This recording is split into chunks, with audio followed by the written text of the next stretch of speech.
kita temui adanya patah di daerah tulang kering bagian tengah. Kita akan melakukan fiksasi atau mengikat daripada ketiga kayu ini. Pemeriksaan neurovaskular distal atau nadi di bagian bawah daripada patah tulangnya.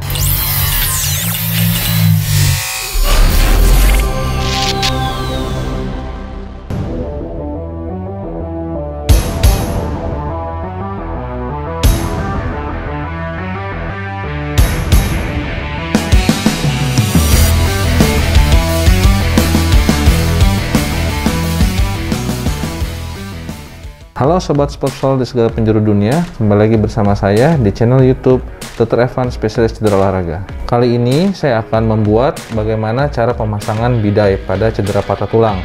Seperti kita ketahui, cedera pada olahraga bukan hanya cedera pada jaringan lunak, yaitu jaringan ligamen ataupun otot, tetapi bisa juga terjadi cedera pada patah tulang. Sebelum kita masuk ke teknik pemasangan bidai, ada baiknya kita mengetahui tujuan utama dari pemasangan bidai. Tujuan utama dari pemasangan bidai adalah untuk imobilisasi. Tujuan dari imobilisasi adalah untuk meminimalisir pergerakan yang ada sehingga tulang yang patah tidak merusak lebih lanjut lagi jaringan di sekitarnya dan mengurangi nyeri. Dalam pemasangan bidai terdapat beberapa syarat yang harus kita ikuti. Yang pertama adalah pemasangan bidai harus dalam posisi anatomis. Ini adalah posisi anatomis untuk tangan dan ini adalah posisi anatomis untuk kaki. Yang kedua, pemasangan bidai harus dilakukan melewati dua sendi. Jika ada patah di daerah sendi di tengah sini, kemudian kita harus memasang bidai di atas daripada sendi siku dan di bawah daripada sendi wrist joint.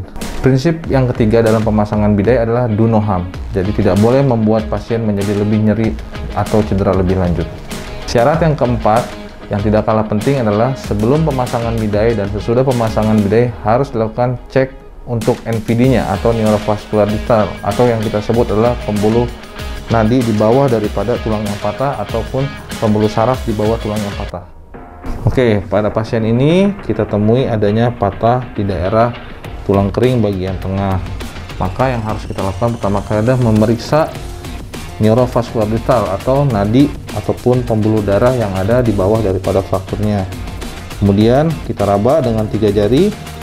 Oke, jika teraba maka kita lakukan yang pertama adalah reposisi, mengembalikan ke posisi anatomis. Seperti yang tadi saya sudah katakan, harus dikembalikan ke posisi anatomis.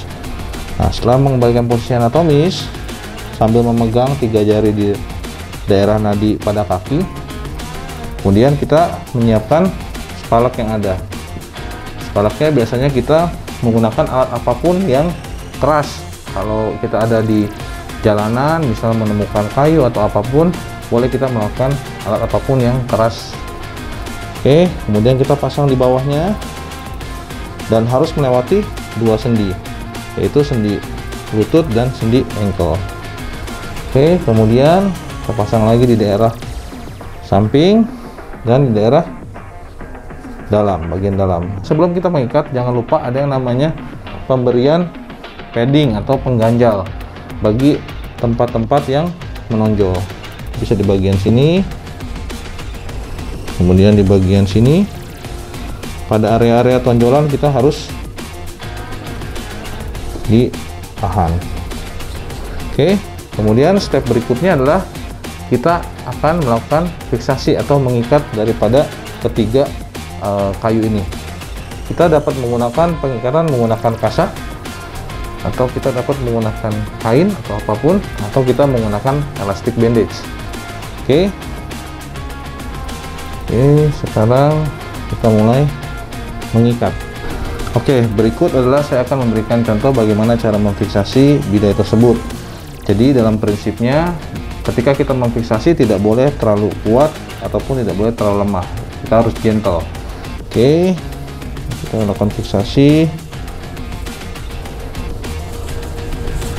dan